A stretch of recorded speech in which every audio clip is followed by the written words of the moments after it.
So hi guys, this is Aman Malhotra from Lifetech Logic and इस video में I'll teach you how you can manifest any SP that you want plus how you can retain them because majority of the times ये जो coaches हैं इनको हम सुन के हमने इतना ज्ञान एकत्रित किया लॉ ऑफ अजम्पशन के बारे में, हम ये सेकंड वाला एस्पेक्ट जो है स्किप कर देते हैं कि उन्हें रिटेन कैसे करें उस रिलेशनशिप को। तो ये वाली जो एडवाइस है ये आपके हर टाइप के एसपी के लिए काम करेगी। That person can be your friend हो सकता है, या वो तुम्हारा एक रैंडम स्ट्रेंजर हो सकता है, या कोई एक्स हो सकता है जिसने तुमसे शायद 2 महीने या 2 साल या 10 साल पहले ब्रेकअप किया था। बेसिक एडवाइस हर केस में सेम रहेगी, ठीक है। सबसे पहले तो आपको ये समझना पड़ेगा कि अब तक इस इंसान ने आपको सही प्रूव किया है। कैसे, इसको मैं एक्सप्लेन करता हूँ। अगर आपने ये सोचा है कि यार अभी तो इस बंदे या बंदी ने मुझे फ्रेंड जोन किया हुआ है, तो कंग्रेचुलेशंस, आपके बिलीव्स वो बंदा रिफ्लेक्ट कर रहा है आपको। अगर आप ये सोच रहे हो यार इस बंदे या बंदी ने मुझे ब्लॉक किया हुआ है, या मुझे कॉल या टेक्स्ट नहीं कर रही है, या मुझसे लड़ाई करके बैठा हुआ है, मुझे कांटेक्ट नहीं कर रहा है, मुझे समझता नहीं है, मुझे टाइम नहीं देता, तो गेस व्हाट, वो आपके बिलीव्स आपको रिफ्लेक्ट बैक कर रहा है। किन चीज़ के बारे में? 2 चीज़ों के बारे में। पहला तो आप खुद को कैसे देखते हो कि do you deserve love, do you deserve happy loving relationship, क्या आप ये डिजर्व करते हो? दूसरा, आप उस बंदे के बारे में क्या असम्पशंस लगा के बैठे हो कि ये बंदा आपकी लीग के बाहर है, या इसके पास और भी बेटर ऑप्शंस हो सकते हैं, क्या ये आपको सिर्फ फ्रेंड्स की तरह ही देखेगा, क्या ये आपको उस लाइट में नहीं देख सकता जिस लाइट में आप चाहते हो, राइट। अल्टीमेटली वो जो इंसान है सामने वाला शीशा है, एक मीडियम है आपके बिलीव्स आप तक पहुंचाने का, ठीक है। तो एक बहुत बेसिक एडवाइस देता हूँ। अब मेजॉरिटी जगहों पे नेविल ने और जोसेफ मर्फी ने और बहुत सारे अच्छे अच्छे कोचेस ने भी ये बोला है कि आप ना ऐसा करो, आप ना सीधा एंड में चले जाओ, but if you want to be with a specific someone, आप सीधा एंड में चले जाओ, ठीक है। दैट एडवाइस वर्क्स, बट हर बंदा, स्पेशली मी और मैं जितने लोगों के साथ मैंने काम किया है, हम ना एक एंड स्टेट को होल्ड नहीं कर पाते हैं। Being in and with someone means कि आप एक अच्छी हैप्पी लविंग रिलेशनशिप में उनके साथ अपनी इमेजिनेशन में, ठीक है। ज़रूर अभी वो बंदा आपसे बात भी नहीं कर रहा है 3D रियलिटी में आपकी, बट आप ऑलरेडी एंड में हो अपने अपने दिमाग में, तो ये भी काम करता है, ठीक है। बट मैंने कुछ अपने एक्सपीरियंस से और अपने क्लाइंट्स के एक्सपीरियंस से कुछ अच्छे और ईजी मेथड्स देखे हैं, मैं वो बताता हूँ, ठीक है। सबसे पहले तो मैं जो मैनिफेस्ट करता हूँ एसपीज को या किसी भी चीज़ को, आई यूज़ एफर्मेशंस। एफर्मेशंस तुम्हें मैंने बताया हुआ थॉट्स हैं, ठीक है। अब मैं क्या करूँगा, मान लो 2-3 एग्जांपल देता हूँ हर केस के, तुम्हें इस 10 मिनट की वीडियो में सब समझ आ जाएगा। मान लो एक रैंडम बंदी है मेरी लाइफ में जो अभी तक मेरी ज़्यादा बातचीत नहीं हुई है, but there is someone that I am eyeing, ठीक है। मुझे वो देखने में अट्रैक्टिव लग रही है।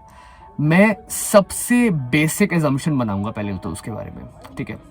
वो ये होगा that yeah, she's thinking about me, she finds me attractive, she wants to talk to me, she wants to be with me। ये affirmations जो है ये एक random stranger के लिए बहुत easy to digest है by your conscious brain। वो आपके beliefs लड़ेंगे नहीं, भाई ऐसा तो नहीं है, ऐसा तो कुछ भी नहीं है, तो आप सीधा उसके साथ एंड में नहीं जा सकते। आप ये नहीं बोल सकते she is madly in love with me, अरे तुम्हारी बात भी नहीं हुई, ठीक है। ऑफ कोर्स वो भी काम करेगा अगर आपको सिर्फ खुद को कन्विंस करना है कि सामने वाला आपके बारे में ऐसा फील करता है, वो आपको रियलिटी प्रूफ सही करने लग जाएगी उस चीज़ में, ठीक है।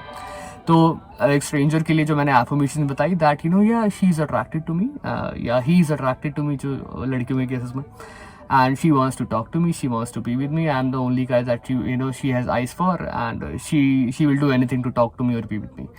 ये एफर्मेशंस अगर आप यूज़ कर रहे हो सामने वाले को मैनिफेस्ट करने के लिए परफेक्ट है, ठीक है। अब यही सेम एफर्मेशंस किसी एक्स के लिए भी काम कर सकती हैं, ठीक है। मान लो तुम्हारा ब्रेकअप हो गया, 1-2 हफ्ते हो गए, तुम्हारी बात नहीं हुई, या 2-3 महीने हो गए तुम्हारी बात नहीं हुई। अगर तुम ये बोलोगे, ये वाले थॉट्स खुद को रिपीट करोगे, यार I think she wants to talk to me, I think she is missing me, I think she is constantly stalking me, I think she is checking up on me, she wants to talk to me, be with me, experience me, she will do anything to bloody be with me. ये भी thoughts आपकी x को या आपके x को वापस लाने में हेल्प करेंगे, क्योंकि अल्टीमेटली आप एंड स्टेट में एक रिलेशनशिप के नहीं जा रहे हो, पर इस एजम्पशन के तो एंड स्टेट में जा रहे हो ना, that this person finds you attractive and wants to talk to you. ये भी क्या हुआ, ये भी तो एंड स्टेट हुआ, राइट। एक बार कांटेक्ट हो जाए फिर अपनी तुम्हें इजी रहेगा वो दूसरे रिलेशनशिप के एंड स्टेट में भी जाना, राइट। तो ये अब मान लो there is this specific friend जिसने तुम्हें फ्रेंड जोन किया हुआ है, तुम्हारा ऑलरेडी कोई बॉयफ्रेंड या गर्लफ्रेंड है जो तुम्हें भाव नहीं देता, ठीक है, मतलब उतने अच्छे से नहीं दे रहा जिस तरीके से तुम चाह रहे हो, तो वहाँ पे तुम ऐसी एफर्मेशंस यूज़ कर सकते हो that this person is madly in love with me, she और he loves talking to me, and I'm the only guy this person has eyes for. I'm the only person that he or she is attracted to, and she cannot or he cannot live without me. And again ये obsession वाली affirmations हैं, तो careful थोड़ा इनको use करने से पहले, ठीक है। तो मान लो मुझे किसी एसपी को मैनिफेस्ट करना है, मैं क्या करता? सबसे पहले तो मैं चेक करता कि मेरी बिलीव्स कैसे हैं, क्या इस बंदे के बारे में, इस या इस बंदी के बारे में, क्या मैं इसको मैनिफेस्ट कर सकता हूँ, क्या मुझे लगता है मेरी लीग के बाहर है, क्या मुझे लगता है कि ये बंदी मुझसे बेटर डिजर्व करती है, क्या मुझे लगता है कि मैं इसके साथ रिलेशनशिप में होल्ड नहीं कर सकता, क्या इस बंदे को मुझसे सिर्फ फिजिकल रिलेशनशिप चाहिए, क्या इस बंदे को मुझसे सिर्फ फाइनेंशियल रिलेशनशिप चाहिए, क्या इस बंदे को मुझे सिर्फ इमोशनली एक्सप्लॉइट करना है। आप अपने जो ये बिलीव्स बने हुए हैं ना उस स्पेसिफिक इंसान के बारे में पहले वो पकड़ो, और उसके बाद जब आपको समझ आ जाए ना कि ये डेरोगेटरी बिलीव्स हैं, जो कॉन्ट्राडिक्टरी बिलीव्स हैं, जो आपको सर्व नहीं कर रहे, उनको रिवर्स कर दो कि this person finds me irreplaceable. She or he knows that no one compares to me, no one is better than me. I am unforgettable to this person. I am irresistible to this person. I am irreplaceable to this person. Right? आप ये वाली self concept और SP वाली affirmations mix भी कर सकते हो, ठीक है। तो अब कुछ आपने एफर्मेशंस बना ली अब सेल्फ कॉन्सेप्ट के बारे में। तो मेरे को अगर जीरो से किसी रैंडम बंदी को या किसी एक्स को मैनिफेस्ट करना होता, मैं कैसे करता? सबसे पहले तो मैं अपनी सेल्फ कॉन्सेप्ट एफर्मेशंस चूज़ करता। मेरी जो क्लासिक है जो मैं यूज़ करता हूँ, पहला तो आई am always winning at life, second I am the luckiest person in life, and again इसने मुझे रिजल्ट्स दिए हैं तो आप भी यूज़ कर सकते हो। थर्ड है I am always successful at everything I touch. My fourth affirmation is I am unforgettable, then I am irreplaceable, then I am irresistible. उसके जो नेक्स्ट वाला एफर्मेशन रहेगा 7th और 8th, वो है कि I only get the best life has to offer. और last affirmation is that my reality is always working in my favour, या everything is unfolding perfectly for me. मैं दिन में सुबह सुबह उठती तो सबसे पहले मैं ये वाली एफर्मेशंस बोलता, 10 मिनट के लिए थीटा स्टेट में अपने ईयरफोन्स लगाता। आई would have repeated these affirmations या मेडिटेटिव स्टेट में, या आई वुड हैव स्क्रिप्टेड देम। कभी कभी जब मुझे लगेगा कि मेरा मेडिटेशन का मन नहीं है तो मैं कुछ अच्छे गाने चला के I would walk in my room and I would shout these affirmations, I would repeat them for 10 minutes, ठीक है। ये भी रिपीटिशन अल्टीमेटली सैचुरेशन कर देता है आपके सबकॉन्शियस का, ठीक है। तो वो बिलीव बहुत जल्दी डोमिनेंट हो जाता है। उसके बाद मैं कुछ नहीं करता, मैं अपने 2-3 घंटे के बाद I would have gone to my office, या मैं जहाँ भी अपना काम धाम करता हूँ, जब मुझे लंच ब्रेक मिलता अराउंड 1-2 बजे के अराउंड, तो मैं अपनी जो एसपी वाली एफर्मेशंस हैं उनको स्क्रिप्ट करता। अगर मैं वॉक करते करते बोल सकता हूँ 10 मिनट के लिए, जो मेरी चोजन एफर्मेशंस है, जैसे अगर एक्स के केस में तो she is missing me, she is constantly thinking about me, I am the only guy that she has eyes for, I am the only guy that she is attracted to, she so wants to talk to me and be with me, she is not able to live without me, right. ये वाली affirmations मैं ऐसी 5-6 affirmation उठाता जिनका almost same ही मतलब है, पर वो मुझे रैम्पेज करने में हेल्प करती। उनको मैं वॉक करते करते 10 मिनट के लिए रिपीट करता, या मैं उन्हें स्क्रिप्ट करता, ठीक है।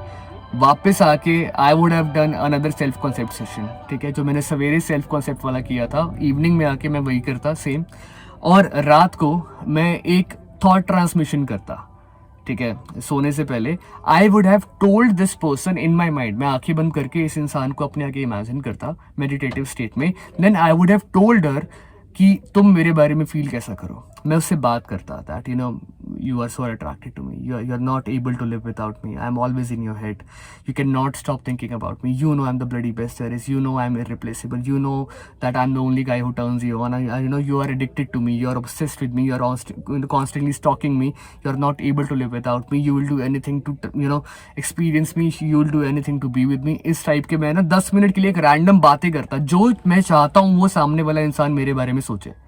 रात के 10 मिनट में मैं ऐसे करता, ठीक है। मैं बस ब्रैक करता, रैम्पेज करता और फिर सो जाता, ठीक है।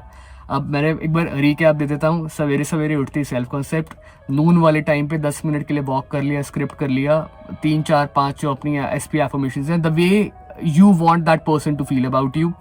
उसके बाद इवनिंग में आके वापस 5-10 मिनट के लिए सेल्फ कॉन्सेप्ट जो मैंने बोल लिया, मेडिटेट कर लिया या उसको स्क्रिप्ट कर लिया। रात को सोने से पहले thought transmission plus self concept कि तुम मेरे बारे में ऐसा सोचती हो या सोचते हो, और उसके साथ रीज़न दे दिया, बिकॉज मैं ऐसा हूँ, तुम मुझसे अट्रैक्टेड हो क्योंकि मुझसे बेटर इंसान तुम्हें कोई नहीं लगता, ठीक है। इस टाइप से आई एम टेलिंग यू, मैंने और मेरे जो क्लाइंट्स हैं उनका मैं तुम्हें सक्सेस सिर्फ इसी रूटीन से बताता हूँ। यूजुअली लोग कहते हैं कि तुम एंड स्टेट की एफर्मेशंस करो, that you are already together, you are in a perfect relationship with this person, सबके लिए वो नहीं होता है, लोग बहुत न्यूरोटिक होते हैं, वो हर बंदे को वो एडवाइस सर्व नहीं करती है। तो मेरे एक्सपीरियंस में जो मैंने अभी बताया है ये पक्का सर्व करेगा। मैंने 2-2 साल मेरी एक बंदी से बात नहीं हुई थी, मेरे उससे बात हुई है। There was this ex who broke up with me, वो वापस आई थी, उसकी ज़िंदगी में कुछ मिसहैप हो गया था, बट वो mishap was necessary for her to come back to me. ठीक है, तो अगेन वो हम नहीं कर रहे हैं, वो हमारी रियलिटी बस हमें सही प्रूव करेगी, because that person will eventually reach out. ठीक है, तो डू दिस फॉर 30 डेज। ये रूटीन बुलेट प्रूफ रूटीन है, कोई रोबोटिक एफर्मेशंस नहीं है, कोई मैंने इसके अंदर कॉम्प्लिकेटेड स्टफ नहीं बताया। You just do this routine for 30-40 days and good chance क्या, मेरे जितने भी क्लाइंट्स को मैंने बताया उनको 30 डेज के अंदर सक्सेस मिल गया। तो try this for your self, see what happens. उस टाइम पे स्टॉक मत करो, उस टाइम पे रो पिटो मत कि कहाँ है तू, ये वो। अपनी ज़िंदगी जियो रेस्ट ऑफ द टाइम जब अपना रूटीन नहीं कर रहे हो। Stay consistent with this routine और I am telling you will get that contact from that person. और उसके बाद तुम्हें जो भी मैनिफेस्ट कर रहा है, आगे मैं वीडियोज़ बनाते ही रहूँगा। Thank you.